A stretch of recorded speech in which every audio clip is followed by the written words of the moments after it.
The clock on the wall showed exactly 6 in the evening when Margaret Williams pushed open the heavy glass doors of Riverside Elementary School. The hallways that had been filled with children's laughter and running footsteps just an hour ago now stood empty and quiet. Margaret liked it this way.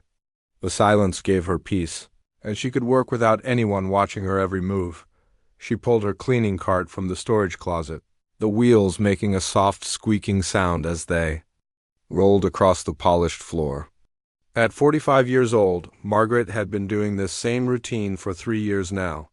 Every evening, Monday through Friday, she would arrive at 6 and work until the building was spotless. Some people might think cleaning in elementary school was boring work, but Margaret found comfort in the routine. Her cart was organized just the way she liked it. The spray bottles stood in a neat row, each one labeled for different surfaces. The microfiber cloths were folded and stacked by color. The vacuum cleaner hung on its hook, ready to tackle the classroom carpets. Margaret took pride in her work. Even if most people never noticed the effort she put in, tonight felt different somehow. Maybe it was the way the autumn rain tapped against the windows, or how the fluorescent lights seemed dimmer than usual. Margaret shrugged off the feeling and started her work. She always began with the main hallway. Sweeping and mopping her way from the front entrance toward the back of the building, the trophy case caught the light as she worked past it, displaying ribbons and awards from various school competitions. Margaret paused for a moment, reading the names of students who had won spelling bees and science fairs. She wondered what these kids would grow up to become. Would they remember their time at Riverside Elementary? Would they think about the woman who kept their school clean? Moving on to the classrooms, Margaret worked methodically. First grade, second grade, third grade. Each room told a story through the artwork on the walls and the projects scattered across desks. She carefully moved around the small chairs and tables, making sure not to disturb any important papers. Teachers sometimes forgot things on their desks, and Margaret had learned to clean around them rather than risk moving something valuable. In Mrs. Johnson's classroom, she found a note that had fallen behind a desk. It was from a student to their parent, written in shaky handwriting that said, "I love you, Mommy." Margaret smiled and placed it carefully on the teacher's desk where it would be found in the morning. These little moments reminded her why she cared about her job. This wasn't just a building she was cleaning. It was a place where children learned and grew. The third grade hallway had finger paintings drying on a string line. Margaret admired the bright colors and creative designs as she emptied the trash cans. One painting showed a family standing in front of a house with a big yellow sun smiling down on them. Another showed what looked like a dinosaur wearing a hat. Children saw the world so differently than adults did. Everything was possible in their minds. As Margaret moved through the building, she noticed things that others might miss. A loose shoelace by the water fountain that some child had lost. A crayon that had rolled under a bench. A library book that had been left in the wrong hallway. She collected these items and made mental notes to put them where they belonged, the teacher's lounge was always interesting to clean. Coffee cups with lipstick stains sat in the sink, and newspapers were scattered across the table. Margaret could piece together bits of the adult world from what was left behind. Someone was planning a weekend trip based on the travel brochures. Another teacher was learning Spanish, judging by the language books. Everyone had lives and dreams outside these walls. By 8 o'clock, Margaret had finished most of the building. The classrooms were clean, the hallways sparkled, and the bathrooms smelled fresh, but she always saved one room for last. The music room. There was something special about that room that drew her in every single night. Maybe it was the way the sounds seemed to linger in the air, even when no one was playing. Or maybe it was the way the evening light came through the tall windows and hit the instruments just right. But if Margaret was being honest with herself, she knew exactly what made that room special. The piano. It sat in the center of the room, like a queen on her throne. The black surface was so polished that Margaret could see her reflection in it. The ivory keys seemed to glow in the soft light. This wasn't just any piano. This was a beautiful grand piano that probably cost more than Margaret made in several years. Every night, Margaret found herself taking extra time in the music room. She would dust each key carefully, polish the wooden surface until it gleamed, and vacuum around the bass with special attention. But more than that, she would stand there and look at the instrument with a longing that she tried to keep buried deep inside her heart. The music stands were scattered around the room, along with chairs for the school band and choir. Sheet music covered the piano top, showing songs the children had been learning. Margaret could read every note, though she pretended not to when anyone was around.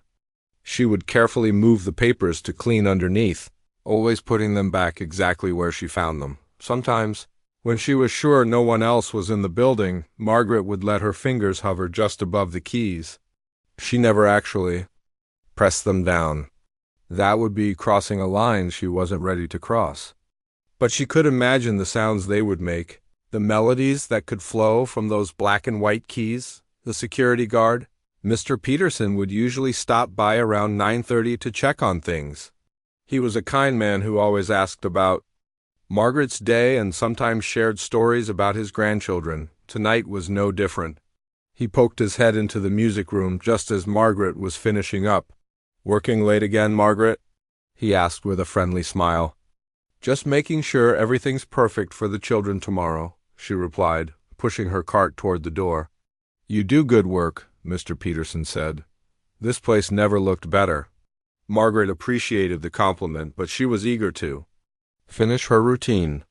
She had one more walkthrough to do, checking that all the lights were off and all the doors were locked.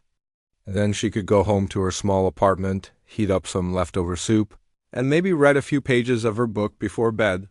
But as she walked through the quiet hallways one last time, Margaret couldn't stop thinking about the piano. 3 years of working here, and that beautiful instrument still called to her every single night. She wondered if the feeling would ever go away, or if she would spend the rest of her working life wondering what might have been. Mrs. Patricia Hawthorne clicked her high heels across the marble floor of Riverside Elementary, her designer handbag swinging at her side. At 38 years old, she carried herself like someone who believed the world owed her special treatment. Her perfectly styled hair never had a strand out of place, and her makeup was always applied as if she was heading to a photo shoot rather than teaching children. Patricia had been the music teacher at Riverside Elementary for 5 years, and in her mind she was the most important person in the building.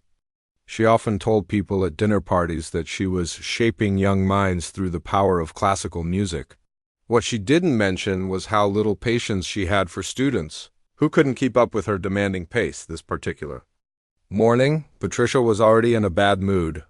Her coffee shop had gotten her order wrong, making her latte with regular milk instead of oat milk. The traffic had been terrible, causing her to arrive 15 minutes later than usual. And worst of all, she had received an email from the principal asking all teachers to be more inclusive and welcoming to the support staff. Patricia rolled her eyes every time she thought about it. As she walked toward her classroom, Patricia passed the main office where several teachers were gathered around the bulletin board. They were looking at photos from the recent school fundraiser, laughing and sharing stories about the evening. Patricia approached the group, expecting them to include her in their conversation. "Good morning, everyone," she said, with a smile that didn't quite reach her eyes. "Oh, hi, Patricia," said Mrs. Chun, the second-grade teacher. "We were just looking at these pictures from the fundraiser. Did you see how much money we raised for the new playground equipment?" Patricia glanced at the photos with disinterest. "I'm sure it was adequate," she replied. "Though I still think the money would be better spent on new instruments for the music program. These children need proper musical education, not just more swings and slides." The other teachers exchanged glances. This was typical Patricia behavior. Everything always came back to how she thought the school should prioritize her department above all others. "Well, the kids seem pretty excited about the new playground," said Mr. Rodriguez, the fourth-grade teacher. "Sometimes they need to burn off energy before they can focus on learning." Patricia gave him a look that suggested she thought this was a waste of time. "Physical activity is fine, I suppose, but music education develops the mind in ways that playground equipment simply cannot." Classical music has been proven to increase intelligence and creativity. The conversation died down after that, and the other teachers slowly drifted away to their classrooms. Patricia didn't notice that they seemed uncomfortable with her attitude. In her mind, they were simply not as educated or cultured as she was. Walking into her music room, Patricia surveyed her domain with satisfaction. The grand piano sat perfectly positioned in the center, surrounded by music stands and chairs arranged in precise rows. The walls were covered with posters of famous composers, and her desk was organized with color-coded folders and expensive pens. Patricia had fought hard to get this piano for the school. She had written grant applications, made presentations to the school board, and even used her family connections to secure additional funding. The piano was her pride and joy, and she made sure everyone knew how much effort she had put into acquiring it. Her first class of the day was third graders, and Patricia watched them file into the room with their usual chaos and noise. She clapped her hands sharply to get their attention. "Children, please take your seats quickly and quietly. We have a lot of material to cover today, and I won't tolerate any disruptions." The 8-year-olds scrambled to their chairs, some still whispering to their friends. Patricia frowned at the noise level. I said quietly, "In my classroom, we appreciate the beauty of silence as much as we appreciate music. Talking when I'm talking shows disrespect for the art form we're studying." One little boy raised his hand tentatively. "Mrs. Hawthorne, can we sing the song about the rainbow again? That was my favorite." Patricia's expression showed her annoyance. "Today we're learning about tempo and rhythm in classical compositions. Popular songs don't teach proper musical technique." The children looked disappointed, but Patricia didn't care. She believed that starting them early with serious music would make them more sophisticated. If they didn't appreciate it now, they would thank her when they were older and more cultured. During lunch break, Patricia sat in the teachers' lounge with her salad and sparkling water. She listened to the other teachers, talking about their students with obvious affection and patience. Mrs. Chun was describing how proud she was of a student who had finally learned to read at grade level. Mr. Rodriguez was sharing a funny story about a child who had written a creative story about talking vegetables. Patricia found these conversations boring. She didn't understand why her colleagues got so excited about small achievements. In her opinion, teachers should have higher standards and push students to excel beyond the ordinary. "I don't know how you all have so much patience," Patricia said, joining the conversation uninvited. "These children need to learn discipline and proper behavior. Too much praise makes them soft." The other teachers looked uncomfortable again. Mrs. Chun tried to change the subject. "How are your piano lessons going, Patricia?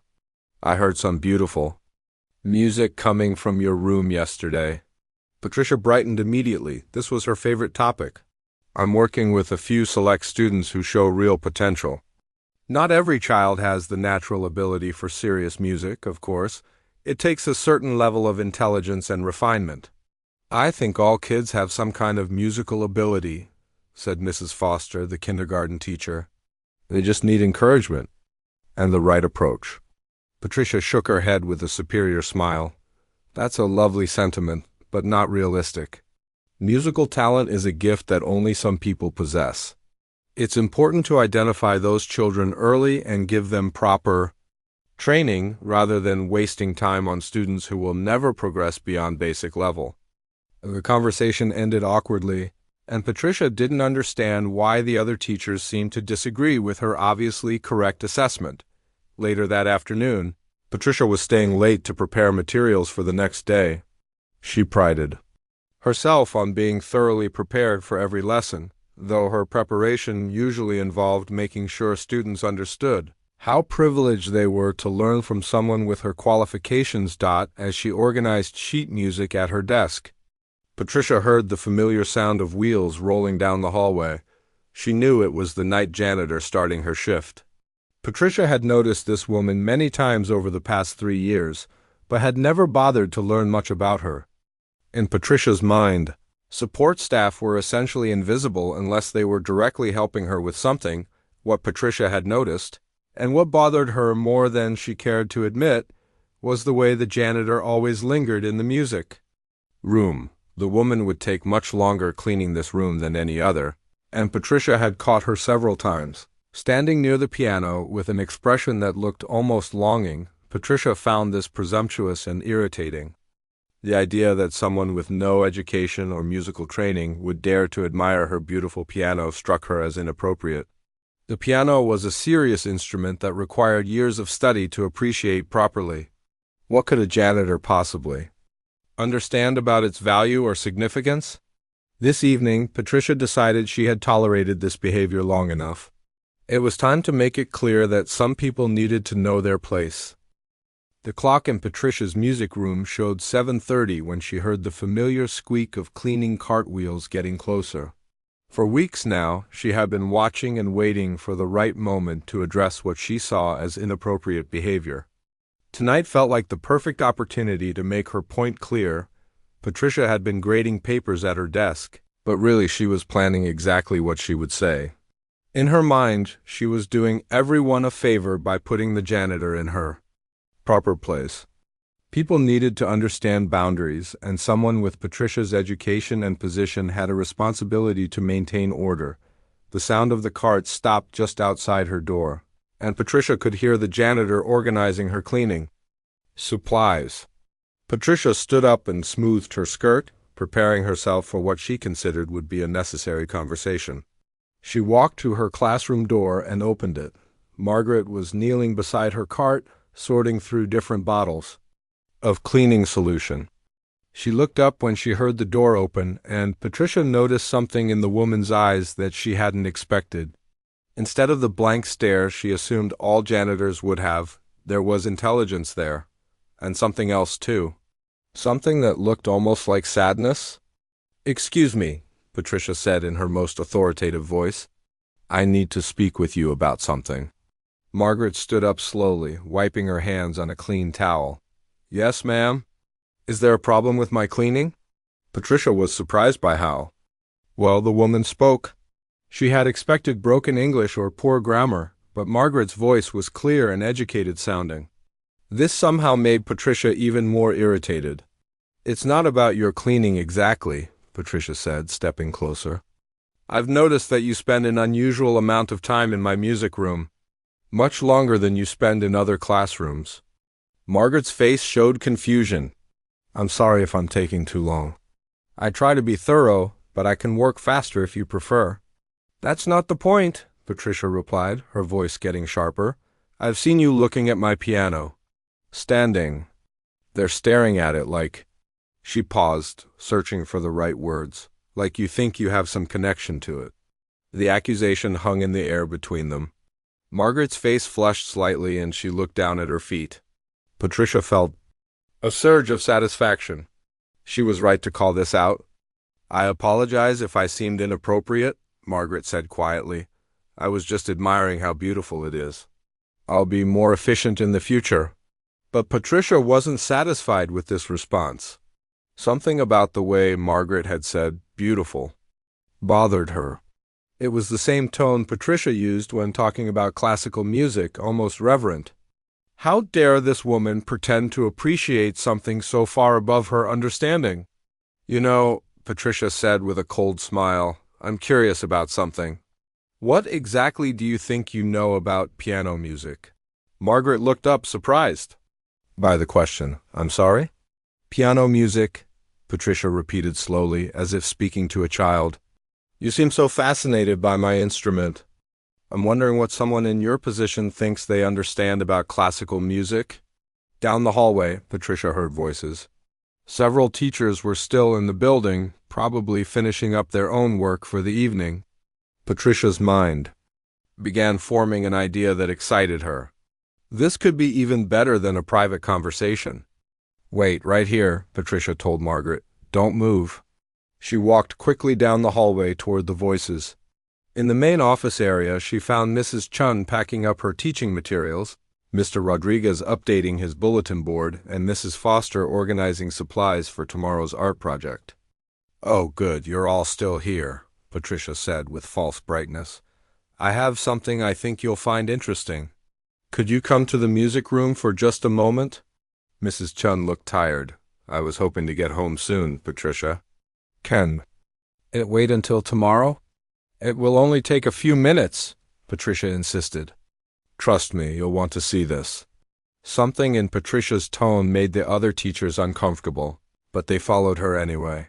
Mr. Rodriguez caught Mrs. Chun's eye and shrugged, as if to say they might as well get this over with. When they reached the music room, Margaret was still standing exactly where Patricia had left her, looking increasingly uncomfortable. The cleaning cart sat beside her like a shield she wished she could hide behind. "Everyone, I'd like you to meet our night janitor," Patricia announced with exaggerated enthusiasm. I was just having the most interesting conversation with her about music. The other teachers looked confused. Mrs. Foster smiled kindly at Margaret and said, "Hi there. You do such wonderful work keeping our school clean. Thank you." Margaret nodded gratefully, but Patricia quickly stepped in front of her. "That's very nice," Patricia said dismissively. "But here's what I found fascinating. Our janitor here has been spending quite a bit of time admiring my piano. She seems to think she has some sort of understanding of classical music." The uncomfortable silence that followed made everyone in the room shift nervously. Mrs. Chun finally spoke up. "Patricia, I'm not sure what you're getting at." "Oh, I think it will become clear in just a moment," Patricia replied, her smile becoming more cruel. "I thought it might be educational for all of us to hear what kind of musical knowledge someone from her background might have." Mr. Rodriguez stepped forward slightly. "Patricia, maybe we should—" No, Patricia interrupted, holding up her hand. "I think this could be a valuable learning experience for everyone, about having realistic expectations and understanding one's place in the world." Margaret's hands were trembling now, but not from fear. Patricia mistook the trembling for nervousness, but it was actually something much deeper. Years of buried emotions were starting to surface, and Margaret was fighting to keep them contained. "Please," Margaret said softly, "I didn't mean any disrespect. I should get back to my work." "But I insist," Patricia said, moving to block Margaret's path to the door. "Since you find my piano so fascinating, I think you should play something for us. Show us what you think you know about music." The other teachers looked horrified. Mrs. Foster took a step toward Margaret. "You don't have to do anything you don't want to do." Patricia shot Mrs. Foster a sharp look. "I'm simply offering our janitor a chance to share her musical expertise with us. Surely there's nothing wrong with that?" Margaret looked around the room at the faces staring at her. Some showed sympathy, others showed embarrassment for being part of this situation, but all of them were waiting to see what would happen next. "I really should finish my cleaning," Margaret tried again, but her voice was getting weaker. Patricia moved closer to the piano and patted the bench. "Come on now, don't be shy. I'm sure you've imagined yourself playing this beautiful instrument many times. Here's your chance to make those dreams come true." The sarcasm in Patricia's voice was unmistakable now. She was enjoying this moment, feeling powerful and superior. In her mind, she was teaching everyone an important lesson about knowing one's place in society. Mrs. Chun tried one more time to stop what was happening. "Patricia, this really isn't necessary. I think we should all just go home." "Nonsense," Patricia replied, her voice getting louder. "This is a perfect opportunity for cultural education. I think we'll all learn something valuable tonight about the difference between appreciating music and actually understanding it." Margaret stood frozen in the middle of the room, caught between the door she wanted to escape through and the piano that seemed to be calling to her despite the circumstances. Her whole body was shaking now, and tears were starting to form in her eyes, but something was happening inside Margaret that Patricia couldn't see. 20 years of suppressed memories were fighting their way to the surface. 20 years of pretending that part of her life had never existed. 20 years of hiding who she really was. Patricia gestured toward the piano bench with theatrical flair. "Please, take a seat. Show us what you think you can do." Margaret stood in the middle of the music room, feeling like the walls were closing in around her.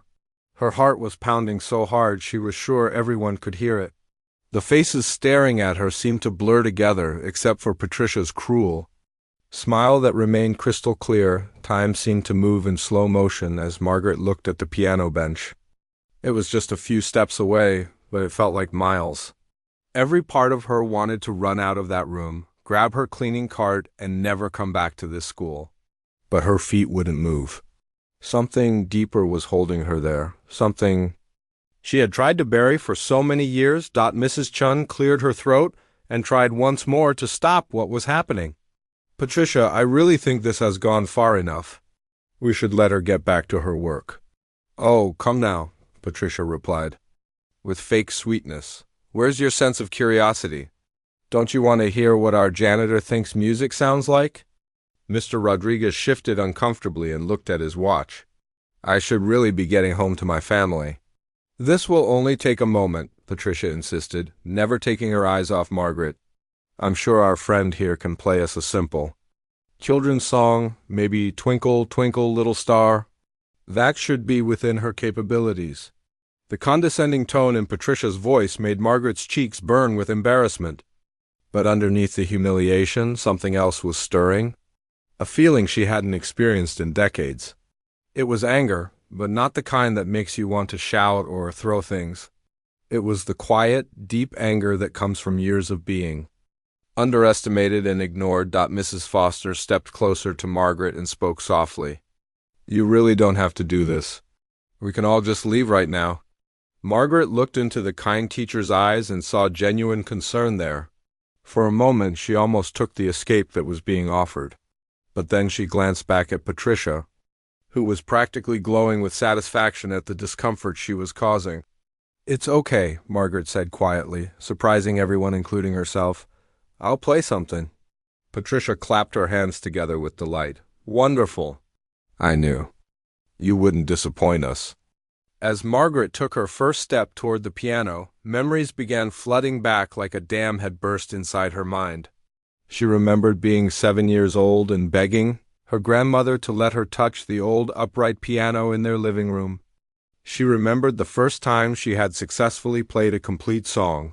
How proud her grandmother had looked. The second step brought back the memory of her first real piano teacher, Mrs. Williams, who had seen something special in young Margaret, and convinced her parents to let her take lessons. Twice a week instead of once, Mrs. Williams had told her that she had a gift, that with hard work and dedication she could go far. By the third step, Margaret was remembering high school when she had won the state piano competition 2 years in a row. The trophy had sat on their kitchen table for months because her mother was so proud of it. Her father had worked double shifts at the factory to pay for advanced lessons with the best teacher in the city. The fourth step brought back college memories, the conservatory acceptance letter that had made her cry with joy, the scholarship that had made her dreams possible, the professors who had pushed her to be better, to reach for pieces that seemed impossible but somehow became achievable. Under their guidance, Patricia watched Margaret's slow approach with growing satisfaction. That's it, take your time. I'm sure this is quite overwhelming for you, but Patricia couldn't see what was really happening. She couldn't see the transformation taking place inside Margaret with each step. 20 years of hiding, 20 years of pretending to be someone she wasn't, 20 years of letting the world believe she was just a simple cleaning lady. Margaret reached the piano bench and stood behind it for a long moment. Her hands were still shaking, but now it wasn't from nervousness. Her fingers were remembering. They were tingling with muscle memory that had never really gone away. No matter how many years had passed since she had last played, she looked down at the piano keys, and they seemed to glow in the soft light of the room. Each key was perfectly positioned, waiting for the right touch to bring it to life. Margaret had cleaned these keys hundreds of times over the past 3 years, always being careful not to press them down. But now, being invited to play, even under these horrible circumstances, felt like being given permission to breathe again. Any time now, Patricia said with a laugh, unless you've changed your mind. It's perfectly understandable if you realize you're in over your head. The other teachers looked more uncomfortable by the minute.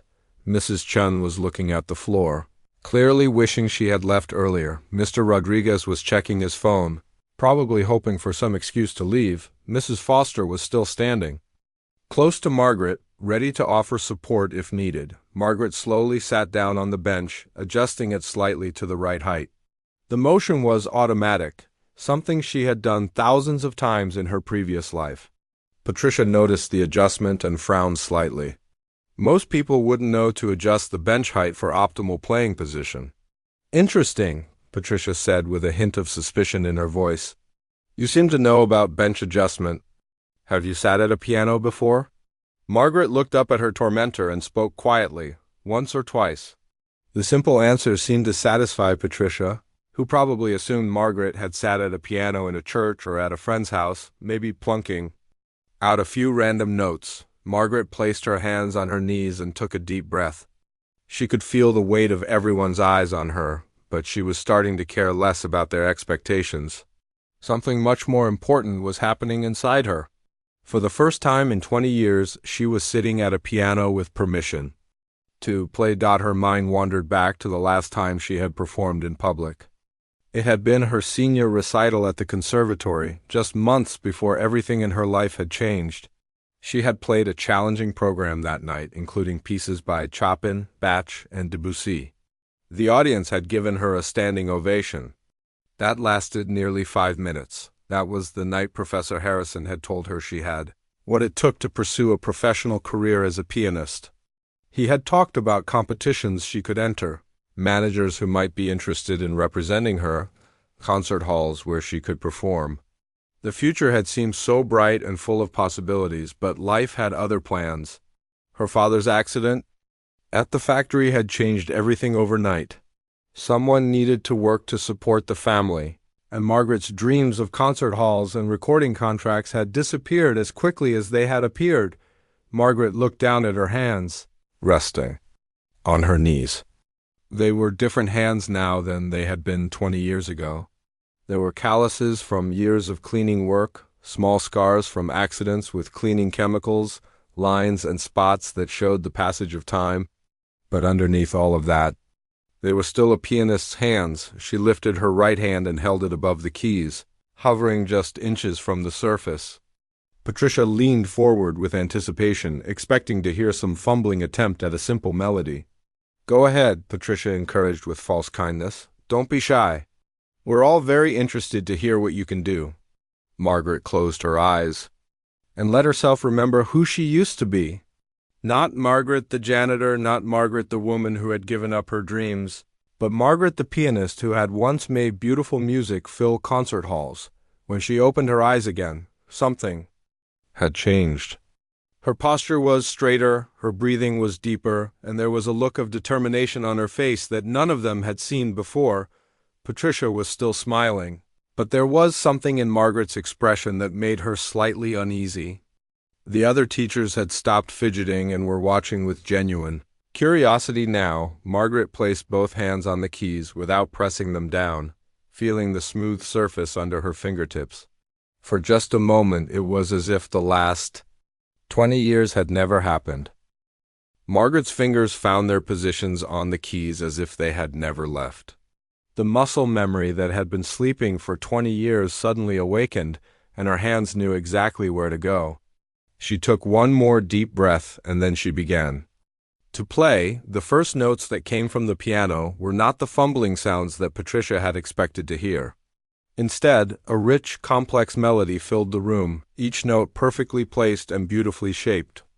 Margaret had chosen to play Chopin's Ballade 1 in G minor, one of the most challenging and emotionally powerful pieces in the classical piano repertoire. Patricia's smile disappeared from her face as if someone had slapped her. Her mouth fell open slightly, and she took a step backward.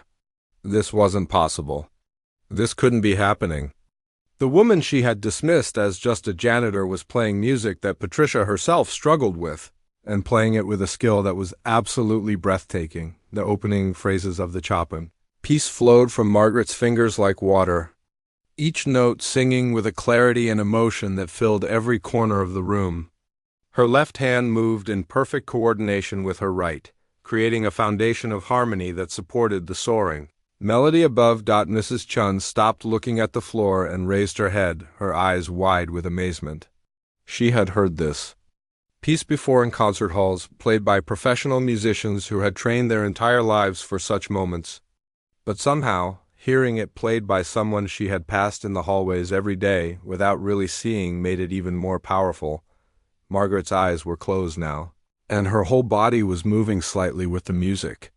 This wasn't just technical playing, though the technique was flawless. This was music making at the highest level, where the performer becomes one with the composition and every note carries deep emotional meaning. Mr. Rodriguez had completely forgotten about his family waiting at home.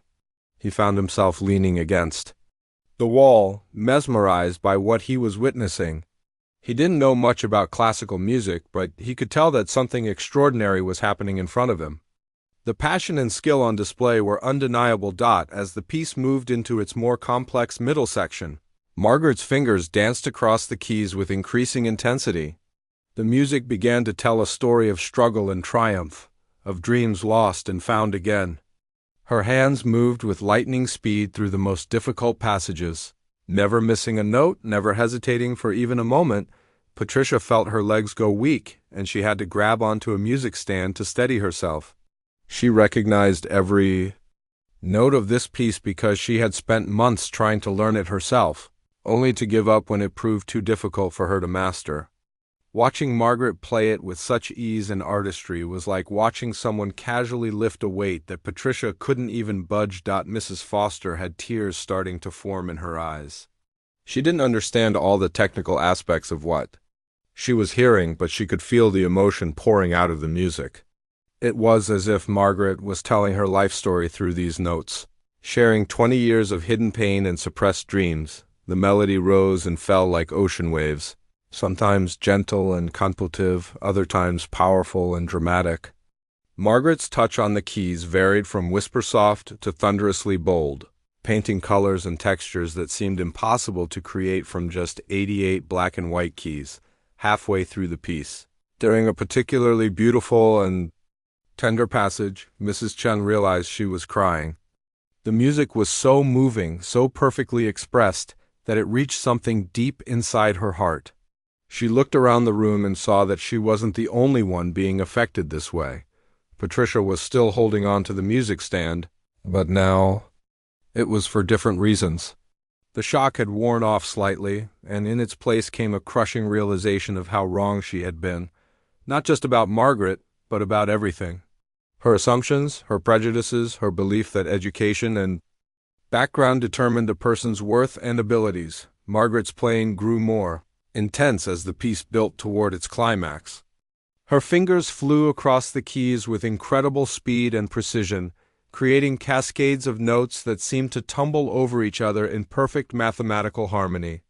The sound filled the room completely, making it impossible to think about anything else. Mr. Rodriguez found himself holding his breath during some of the most challenging passages, as if making any sound might break the spell that had been cast over the room. He had never experienced live classical music like this before, and he was beginning to understand why people devoted their lives to this art form. The technical demands of the piece would have challenged any professional pianist, but Margaret handled them as if they were simple exercises. Her years away from the piano seemed to melt away with each passing measure. Her body remembered how to move, how to shape phrases, how to bring out the inner voices in the complex musical texture. The piece entered its final section. The emotional intensity reached its peak. Margaret's whole being was focused on the music now, and everyone in the room could feel the power of her concentration. This wasn't just a performance anymore. It was a revelation, a glimpse into the soul of someone who had been hiding her true self for far too long. Patricia's mind was racing, trying to process what she was witnessing. Questions flooded her thoughts. Who was this woman really? Where had she learned to play like this? How was it possible that someone with this level of talent had been working as a janitor for 3 years without anyone knowing? The music began to wind down toward its conclusion, but Margaret's concentration never wavered.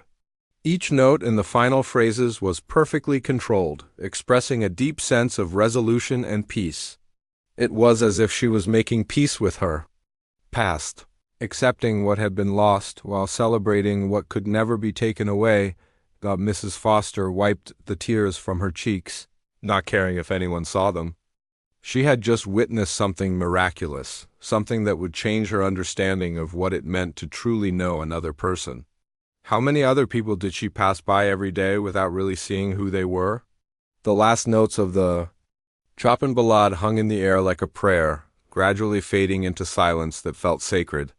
Margaret kept her hands on the keys for a moment longer, as if she wasn't quite ready to let go of the connection she had just re-established with her deepest self. When she finally lifted her hands from the piano and opened her eyes, the room was completely silent. Nobody moved, nobody spoke. Nobody even seemed to be breathing. The performance had been so powerful, so unexpected, so perfectly executed that it had left everyone speechless. Margaret sat quietly on the piano bench, looking down at her hands as they rested in her lap. For the first time in 20 years, she felt like herself again.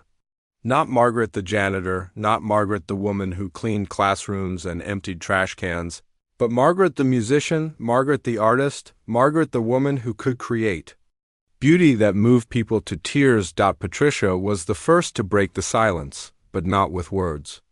Instead, she made a small sound, somewhere between a gasp and a sob, as the full weight of what she had just witnessed finally hit her.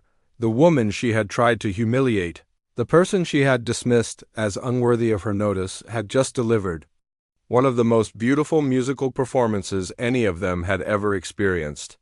And Patricia realized that in trying to expose Margaret's limitations, she had only succeeded in exposing her own. The silence in the room stretched on for what felt like hours, though it was probably only 30 seconds. Margaret sat perfectly still on the piano bench, her hands folded in her lap, staring down at the keys that had just helped her tell a story she had kept hidden for 20 years. Mrs. Chun was the first to find her voice, though it came out as barely a whisper. That was ... was incredible. Where did you learn to play like that? Margaret looked up slowly, and for a moment it seemed like she might not answer. Her eyes moved from face to face, taking in the expressions of wonder, confusion, and in Patricia's case, complete shock. These people had worked in the same building with her for 3 years, and they were seeing her for the first time. I studied music a long time ago, Margaret said quietly, her voice carrying a sadness that hadn't been there during her performance. Mr. Rodriguez stepped closer, still trying to process what he had just witnessed. Studied where?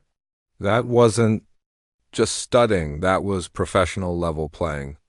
I've heard concerts that weren't as beautiful as what you just did. Margaret's eyes filled with tears, but she quickly looked away.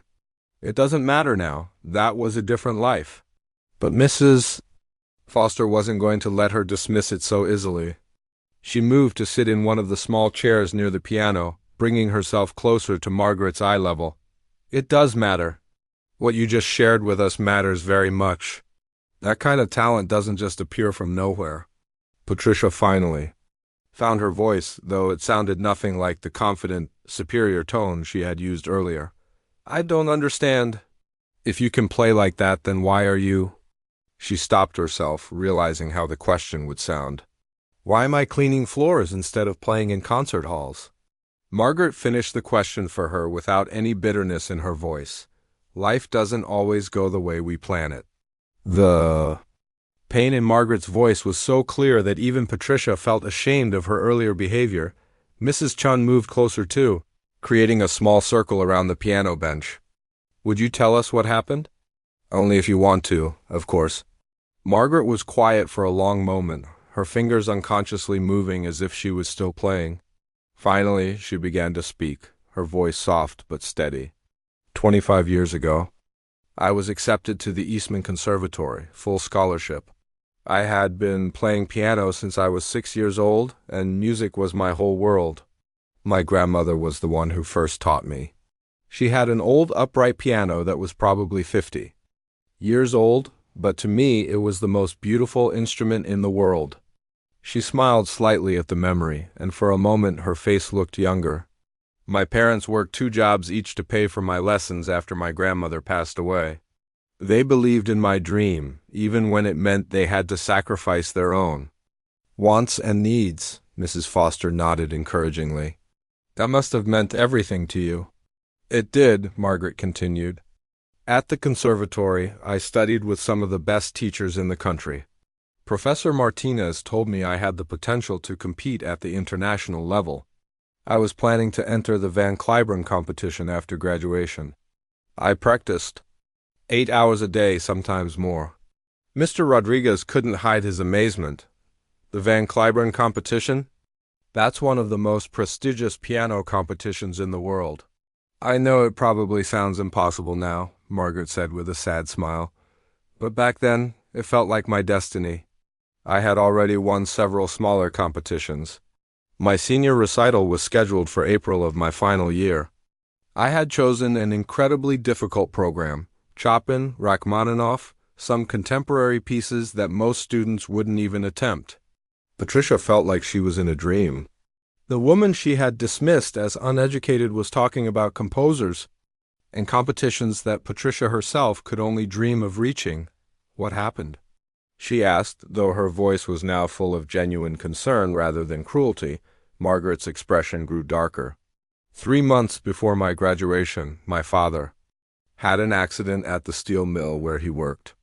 A piece of equipment malfunctioned and he was badly injured. The medical bills started coming immediately, and they were enormous. The room was completely silent now, everyone hanging on every word of Margaret's story. My father couldn't work anymore. My mother was already working as much as she could, but it wasn't enough. They had put everything they had into supporting my education, and suddenly they needed me to support them. Margaret's voice remained steady, but tears were starting to flow down her cheeks. Mrs. Chun reached out and gently touched Margaret's shoulder. You had to leave school, Margaret nodded. 3 months before graduation, I came home to help take care of my father and to work. I got a job at a local diner during the day and cleaned offices at night. Every penny went to medical bills and keeping food on the table. But surely you could have gone back later? Mrs. Foster asked hopefully. When things got better. Things never really got better, Margaret replied. My father needed constant care. The bills never stopped coming. And after a few years, I realized that the music world moves on very quickly. The connections I had made, the opportunities that had been open to me, they disappeared. You can't just step back into that world after years away. Mr. Rodriguez was shaking his head in disbelief. But you never stopped playing, right? I mean, what we just heard. Margaret was quiet for a moment. I didn't touch a piano for almost 10 years. I couldn't. It hurt too much. Every time I saw one, I was reminded of everything I had lost. It felt like torture. Patricia felt sick to her stomach as she thought about her own complaints and problems, which seemed so trivial compared to what Margaret had been through. About 10 years ago, I was cleaning a church late at night, Margaret continued. They had an old piano in the fellowship hall, and I found myself standing in front of it, just like I used to stand in front of your piano here, before I knew it. I was sitting down and playing. It all came back to me, the muscle memory, the pieces I had memorized years before. So you started playing again? Mrs. Chun asked. Sometimes, Margaret said. Late at night when I was cleaning churches or community centers that had pianos, never in front of anyone. It was just for me to remember who I used to be. But I never thought I would play for other people again. Mrs. Foster wiped tears from her own eyes. Margaret, you have an incredible gift. Surely there's still time to do something with it. Margaret looked around the room at these people who had never really seen her before tonight. I'm 45 years old. My father passed away 2 years ago, and my mother's in a nursing home now. The music world I knew is gone. I'm not the same person I was 20 years ago. But the music is still there, Mr. Rodriguez said firmly. What you just played proved that. That doesn't just disappear. Maybe not, Margaret said softly. But opportunities do, dreams do. Sometimes life takes you in a different direction, and you have to accept that. Patricia finally found the courage to speak again. Margaret, I owe you an enormous apology. What I did tonight was cruel and wrong. I had no idea. I assumed. She stopped, unable to find words adequate for her shame. Margaret looked at Patricia with understanding rather than anger. You saw what you expected to see. Most people do. I've gotten used to being invisible. But you shouldn't have to be invisible, Mrs. Foster said passionately. Someone with your talent shouldn't be hidden away. Margaret stood up from the piano bench and smoothed down her work uniform. Talent doesn't always equal opportunity. I learned that a long time ago. But tonight, being able to play again, sharing that music with you, that was a gift I didn't expect to receive. She looked down at the piano one more time, then back at the group of teachers who were seeing her with completely new eyes. I should finish my cleaning, she said gently. Thank you for listening to my story. And thank you for letting me play.